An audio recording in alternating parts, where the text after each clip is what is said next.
দিয়েছি এবং এই টার্মিনালে এটাকে ধরবো।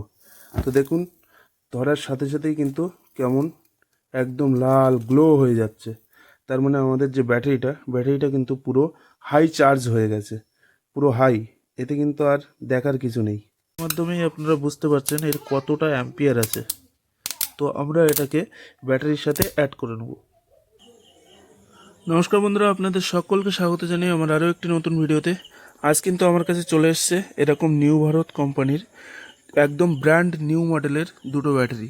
এই ব্যাটারি দুটোর বয়স কিন্তু বেশি না, ব্যাটারি দুটোর বয়স হয়েছে মাত্র 1 সপ্তাহ। 1 সপ্তাহের মধ্যেই ডিপ ডিসচার্জ মোডে চলে গেছে, মানে এই ব্যাটারি দিয়ে কোনো লোড আর চলছে না।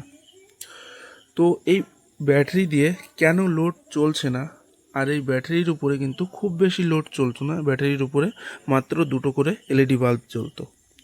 তো এই বাল্ব দুটো জ্বলতে জ্বলতে হঠাৎ করে সেই বাল্ব দুটোও আর জ্বলছে না, আর ব্যাটারি দুটো কিন্তু একদম ডিপ ডিসচার্জ। তো বন্ধুরা, আমরা কিন্তু এই ভিডিওতে শুধু এই ব্যাটারি সম্পর্কে জানবো তা নয়, কিন্তু আমরা এই ভিডিওতে আমাদের ঘরে যে ছোট বড় বিভিন্ন রকম যেসব ব্যাটারিগুলো থাকে, মানে আমাদের সোলার প্যানেলের সাথে যে 60 অ্যাম্পিয়ার বলুন বা 150 অ্যাম্পিয়ার বলুন বা 80 অ্যাম্পিয়ার বলুন, যে ব্যাটারিগুলো লাগানো থাকে, এই ব্যাটারিগুলো কিন্তু অনেক সময় আমরা দেখতে পাই 2-1 বছর বয়স হয়ে গেলে ব্যাটারিগুলো আর ব্যাকআপ দিতে চায় না।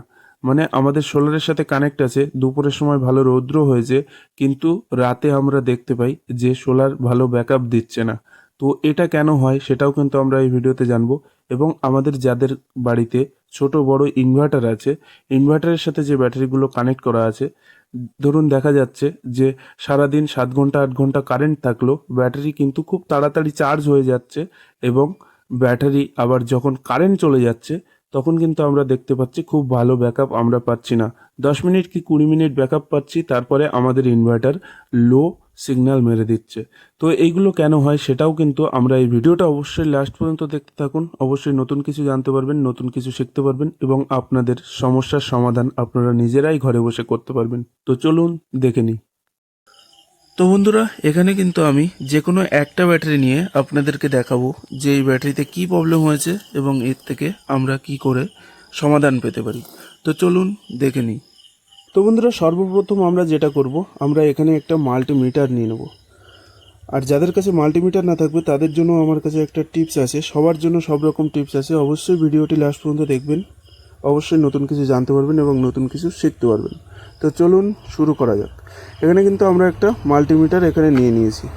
আর মাল্টিমিটার নেওয়ার পরে আমরা মাল্টিমিটারের যে পজিটিভ টার্মিনালটা, এই পজিটিভ টার্মিনালটা কিন্তু আমরা মাল্টিমিটারের পজিটিভে লাগাবো, পজিটিভে লাগালাম, এবং নেগেটিভটা নেগেটিভে লাগালাম।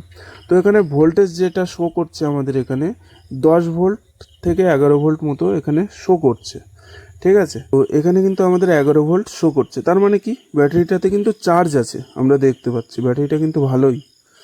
তো এইবার আসবে আমাদের আসল বিষয়, আমাদের ব্যাটারিতে চার্জ আছে। এবার আমরা ব্যাটারিটার অ্যাম্পিয়ার কিন্তু চেক করে নেবো এখানে।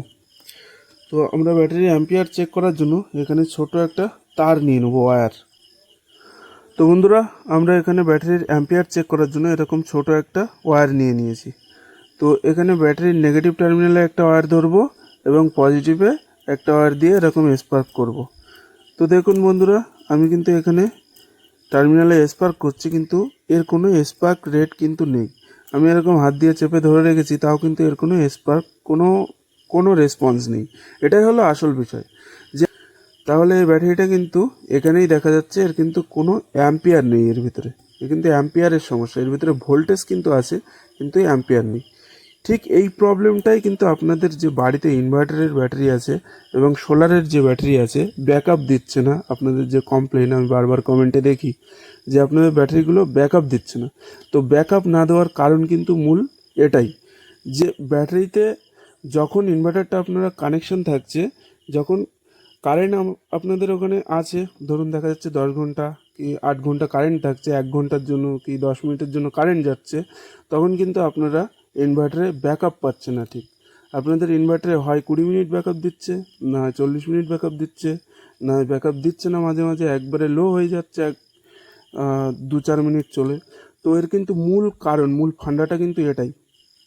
আর যাদের সোলার আছে, সোলারে কিন্তু হঠাৎ করে চলতে চলতে 10 মিনিট 20 মিনিট কি আধা ঘন্টা চললো, চলতে চলতে হঠাৎ করে যাদের লাল বাতি মেরে দিচ্ছে তাদের কিন্তু এই প্রবলেমটাই হচ্ছে। তো প্রবলেমটা কিন্তু আমরা এবার ফল্ট ফাইন্ডিং করব।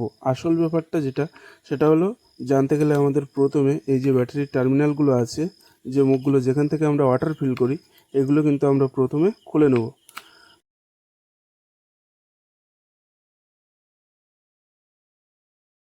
তো বন্ধুরা, এখানে কিন্তু আমি নিয়ে নিয়েছি একটা হাইড্রোমিটার, ঠিক আছে। তো এই হাইড্রোমিটারে আমরা এবার এই ব্যাটারির জলটাকে পরীক্ষা করে দেখব। তো বন্ধুরা, এখানে কিন্তু আমি ব্যাটারির যে জলটা, এই জলটা কিন্তু এই হাইড্রোমিটারের ভিতরে তুলে নিয়েছি। তো তোলার পরে আমরা এখানে দেখতে পাচ্ছি 1150 গ্র্যাভিটি আছে। তো জানি না ক্যামেরায় দেখা যাচ্ছে কিনা, তবুও এই যে উপরের রেড লাইনটা, এই রেড লাইনে যদি আমাদের ব্যাটারির জল থাকে তাহলে ভাবতে হবে আমাদের গ্র্যাভিটি একদম ডাউন হয়ে আছে। আর এই ব্লু লাইনের কাছাকাছি থাকলে তাহলে ভাবতে হবে ব্যাটারির যে গ্র্যাভিটি লেভেলটা মোটামুটি ঠিক আছে। তো আমি আরও একটা সেল আপনাদেরকে চেক করে দেখাই। এই যে এই সেলেও কিন্তু আমাদের 1150 গ্র্যাভিটি দেখাচ্ছে। তো এই যে ব্যাটারি, আপনাদের মনে কিন্তু একটা কোশ্চেন অবশ্যই আসবে যে নতুন ব্যাটারিতে কিন্তু 1250 গ্র্যাভিটি থাকে, তাহলে এই ব্যাটারিতে কেন 1150 গ্র্যাভিটি? তো আপনাদের আমি বলে রাখি, এই যে ব্যাটারিটা, এটা কিন্তু লোকাল মার্কেট থেকে আমাদের এখানের যে দোকানদার ভাই আছে, তিনি এই যে এই দুটো ব্যাটারি কিন্তু লোকাল মার্কেট থেকে পারচেস করে এনেছে। এবং লোকাল মার্কেটে যিনি এই ব্যাটারি দুটো বেচেছেন, তিনি কিন্তু তার সুবিধার জন্য তার হয়তো স্টকে ব্যাটারি জল ফিল করা ছিল না, মানে আর ফিল করা না থাকার কারণে যখনই কাস্টমার গিয়েছে তার কাছে ব্যাটারি নিতে, তখনই কিন্তু তিনি এই ব্যাটারি ডেলিভারি করেছেন। নর্মাল যে 1250 গ্র্যাভিটি জল তার ঘরে ছিল, ওই জল ফিল করে তাকে ব্যাটারিটা দিয়ে দিয়েছেন। এবং তিনি এই কাস্টমারকে বলেও দেয়নি যে আপনি আপনার ঘরে গিয়ে ব্যাটারিকে চার্জ করবেন, ভালো করে হাই চার্জারে চার্জ করবেন। তো যিনি এই ব্যাটারি দুটো নিয়ে এসছেন, তিনিও কিন্তু হাই চার্জারে চার্জ করেনি, যার কারণে এই ব্যাটারি গ্র্যাভিটি এতটা নেমে গেছে। আর আমরা জানি এই যে লেড অ্যাসিড ব্যাটারি থাকে, এই লেড অ্যাসিড ব্যাটারিতে কিন্তু আমাদের 1250 যুক্ত গ্র্যাভিটি ওয়াটার এর ভিতরে দেওয়া থাকে। নর্মাল যে লিকুইড ফর্মে যে অ্যাসিড থাকে, ওই অ্যাসিড ডাইরেক্ট কিন্তু এই ব্যাটারিতে দেওয়া হয় না। এতে দেওয়া হয় জল মিক্স করে 1250 গ্র্যাভিটি যুক্ত এক ধরনের আমাদের অ্যাসিড জল, যাকে আমরা বলে থাকি, সেই অ্যাসিড জল এতে দেওয়া হয়। যখনই এই ব্যাটারির ভিতরে 1250 গ্র্যাভিটি জল প্রয়োগ করা হয়, এর ভিতরে সেল কিন্তু শুকনো থাকে। আর শুকনো সেলের উপরে যখন 1250 গ্র্যাভিটি জল আমরা দিই, এই গ্র্যাভিটি জলের ভিতরে কিন্তু একটা চার্জ থাকে। আর ওই চার্জগুলোকে কিন্তু এর ভিতরে যে শুকনো সেল থাকে, ওই সেল এর ভিতরে টেনে নেয়। সেল যখন আমাদের 1250 গ্র্যাভিটিযুক্ত জলটা এর ভিতরে সেলটা ওর থেকে যখন চার্জটা টেনে নিচ্ছে, তখন ওই 1250টা আস্তে আস্তে নিচে নামতে শুরু করে।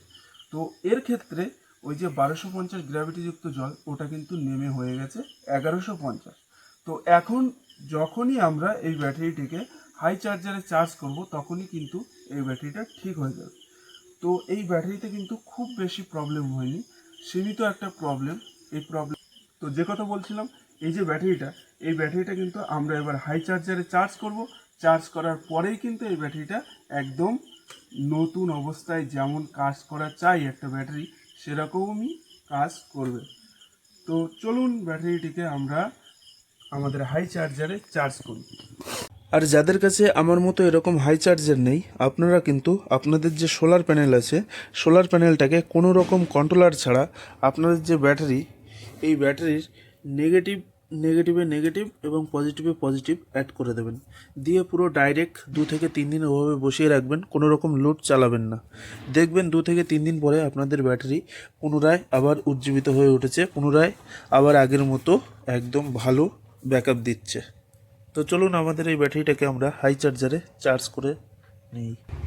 এই যে দুটো ওয়্যার এখানে আপনারা দেখতে পাচ্ছেন, এটা কিন্তু আমাদের হাই চার্জারের পজিটিভ ওয়্যার এবং এটা কিন্তু নেগেটিভ ওয়্যার। এখানে দুটো ওয়্যার আমি অ্যাড করে রেখেছি, কারণ এই ওয়্যার দুটো একটু সরু আছে বলে। তো আমি একটু অ্যাম্পিয়ারটা আপনাদের এখানে দেখিয়ে দিই। এই যে স্পার্কের মাধ্যমেই আপনারা বুঝতে পারছেন এর কতটা অ্যাম্পিয়ার আছে। তো আমরা এটাকে ব্যাটারির সাথে অ্যাড করে নেব।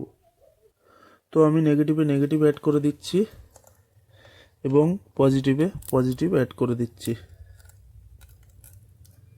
তো আমরা এই ব্যাটারিটাকে কিন্তু 5 এম্পিয়ারের ভিতরে রেখে আমরা মোটামুটি 7 থেকে 8 ঘন্টা চার্জ করব। তার ভেতরে ব্যাটারিটা একদম ভালো ফুল চার্জ হয়ে যাবে। তো এইভাবে আপনারা আপনাদের ঘরের যে ব্যাটারিগুলো এগুলো কিন্তু রিপেয়ার করে নিতে পারেন। তো বন্ধুরা, আমরা এখান থেকে কি জানতে পারলাম, আমাদের এই ব্যাটারিটা যে প্রবলেম হয়েছিল, প্রবলেমটা ঠিক কী কারণে হয়েছিল। ব্যাটারির যে প্রবলেমটা হয়েছিল হলো এই যে ব্যাটারির ভিতরে যে অ্যাসিড জলটা ছিল, এই জলটা কিন্তু 1250 গ্র্যাভিটি থাকে, সেই গ্র্যাভিটিটা অতিরিক্ত নেমে গিয়েছিল, যার কারণে এই ব্যাটারিটা চার্জ ধরে রাখতে পারছিল না। তো এবার আমরা এই প্রবলেমের সমাধান কিন্তু করে ফেলেছি।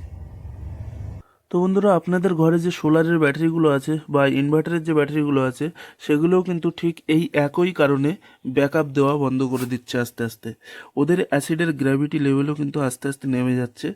যখন ব্যাটারিটি চার্জে বসে থাকছে, ধরুন নতুন ব্যাটারি, আপনার অ্যাসিড ট্যাসিড সব কিছু ঠিক আছে, ব্যাটারি কিন্তু চার্জ হচ্ছে, এরকম জল ফুটছে, ফুটতে ফুটতে আপনার ব্যাকআপ দিচ্ছে অনেক দিন, ধরুন 1 বছর 2 বছর হয়ে গেছে, আপনি জল চেঞ্জ করেন আবার ব্যাটারি চলে এভাবে। এবার দেখা যাচ্ছে 1-2 বছর পর থেকে আপনার ব্যাকআপ আরও কমিয়ে দিচ্ছে ব্যাটারি। তো এর কারণ কি হতে পারে? এর কারণ হলো এই যে ব্যাটারির ভিতরে জল, এগুলো কিন্তু বাষ্প হয়ে উপরের দিকে উঠে যায়, তারপরে আমরা আবার জল ফিল আপ করি। এবার এই জলের যে গ্র্যাভিটি কিন্তু অতিরিক্ত নিচে নেমে যায়, যার কারণে এটা হয়। তো আমরা কি করতে পারি, যে 1250 গ্র্যাভিটিযুক্ত জল এনে আমরা এই ব্যাটারিতে দিতে পারি, এবং বিনা কাটআউটের চার্জারে আমরা যদি ব্যাটারিটাকে চার্জ করে নিতে পারি, তাহলে কিন্তু পুনরায় আবার আমাদের ব্যাটারিটা ঠিক হয়ে যাবে। আর এক হয়, আমাদের যে ব্যাটারির ভিতরে সেল থাকে, ওই সেল কিন্তু আস্তে আস্তে গলে যায়, আর সেল যদি গলে যায় তাহলে আর কিছু করার নেই, ব্যাটারি রিপ্লেসমেন্ট করে নতুন ব্যাটারি নেওয়াই ভালো। আমাদের ব্যাটারি চার্জে বসানো আছে, মোটামুটি 5 ঘন্টা সময় অতিবাহিত হয়ে গেছে।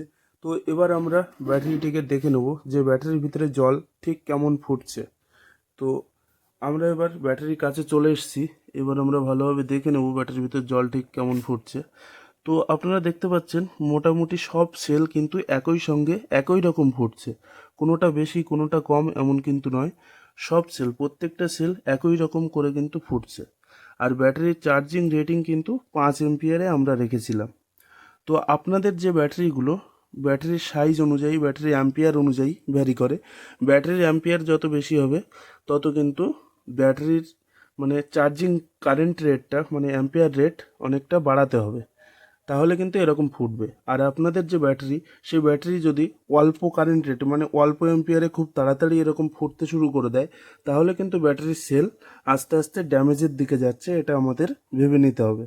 তো এখানে কিন্তু আমাদের ব্যাটারি চার্জ হচ্ছে, আর আমাদের ব্যাটারির চার্জিং রেটটা ঠিক কী আছে সেটা আমরা দেখে নেব। তো আমরা কিন্তু ব্যাটারির চার্জিং রেটটা রেখেছিলাম 5 এম্পিয়ার। তো এখানে এসে কিন্তু আমরা দেখছি ব্যাটারি কিন্তু পুরো অ্যাম্পিয়ার রেট 0-তে নেমে গেছে। তো এটা কেন? যে আমাদের ব্যাটারিটা কিন্তু চার্জে বসিয়েছিলাম, মোটামুটি 14 ভোল্ট ছিল তখন, ভোল্টেজটা আমি মেপে দেখাতে পারিনি, তবে আমরা কিন্তু ব্যাটারি যখন চার্জে বসে একটা চার্জারে, ভোল্টেজ রেট কিন্তু 13 থেকে 14 ভোল্ট থাকে। তো এখন আমাদের যে ব্যাটারিটা, এই যে চার্জে বসানো ছিল 14 ভোল্ট রেটিংয়ে, তো আমাদের ব্যাটারির 14 ভোল্ট কিন্তু পুরো পূরণ হয়ে গেছে, যার কারণে কিন্তু অ্যাম্পিয়ার অনেকটা নিচে নেমে গেছে, পুরোপুরি নিচে নেমে গেছে। তো আমরা এবার ব্যাটারির ভোল্টেজটা মাপবো এবং আমাদের চার্জিং কারেন্ট রেটটা মেপে নেব। এই যে এই 15 এম্পিয়ারের ব্যাটারিটা ঠিক কতটা অ্যাম্পিয়ার জেনারেট করছে সেটা কিন্তু আমরা দেখে নেব। আর এই অ্যাম্পিয়ারটা কিন্তু আমরা কোনো মিটারের মাধ্যমে দেখব না, আমরা দেখব শর্ট সার্কিট করে। তো এইভাবে কিন্তু এর আগে কোনো ভিডিওতে আপনাদেরকে দেখাইনি, যেভাবে আমি দেখাবো। তো চলুন দেখে নিই। তো বন্ধুরা, আমরা এখানে ভোল্টেজ চেক করার জন্য কিন্তু নিয়ে নিয়েছি আমাদের মাল্টিমিটারটা, এবং মাল্টিমিটারটাকে আমরা রেখে দেবো 20-তে, এবং 20-তে রেখে আমরা এখানে ভোল্টেজটা দেখে নেব। তো আমাদের ব্যাটারি কিন্তু অলরেডি চার্জিং অবস্থায় আছে, তো আমরা এখানে ভোল্টেজটা দেখতে পাচ্ছি 14.1 ভোল্ট আছে।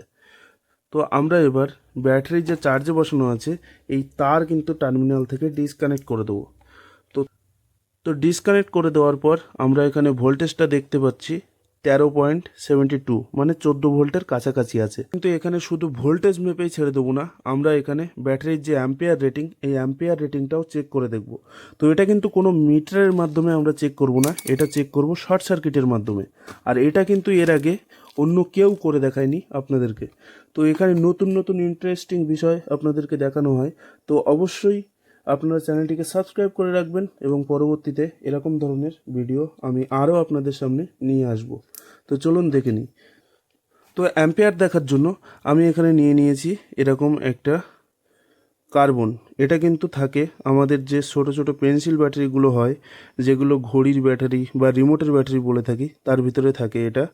আর নিয়ে নিয়েছি একটা ছোট ওয়্যার 2.5 mm এবং একটা প্লাস। তো এবারে আমরা কি করব, এই যে কার্বনটা, এটা কিন্তু আমরা এই তারের সাথে কানেক্ট করব। তো বন্ধুরা, এই যে শর্ট সার্কিটের পদ্ধতিটা, এটা কিন্তু আপনারা বাড়িতে ভুলেও কেউ ট্রাই করবেন না। এটা কিন্তু খুবই একটা ডেঞ্জার প্রসেস। এটা আপনারা বাড়িতে মোটেও ট্রাই করবেন না। অন্য যে প্রসেসগুলো আমি দেখিয়েছি, যে কি করলে ব্যাটারির চার্জ ভালো ধরে রাখতে পারবে, এগুলো আপনারা ট্রাই করবেন, দেখবেন আপনারা ভালো ফল পাবেন। একদম ফিক্স করে দেবো। তো এই টার্মিনালের সাথে এটা আমি ফিক্স করে দিয়েছি এবং এই টার্মিনালে এটাকে ধরবো। তো দেখুন, ধরার সাথে সাথেই কিন্তু কেমন একদম লাল গ্লো হয়ে যাচ্ছে। তার মানে আমাদের যে ব্যাটারিটা কিন্তু পুরো হাই চার্জ হয়ে গেছে, পুরো হাই। এতে কিন্তু আর দেখার কিছু নেই। তো বন্ধুরা, আজকের এই ভিডিওটা এখানেই শেষ করছি। দেখা হচ্ছে পরবর্তী কোনো ইন্টারেস্টিং ভিডিওতে। ততক্ষণ ভালো থাকুন, সুস্থ থাকুন। জয় হিন্দ, বন্দে মাতরম।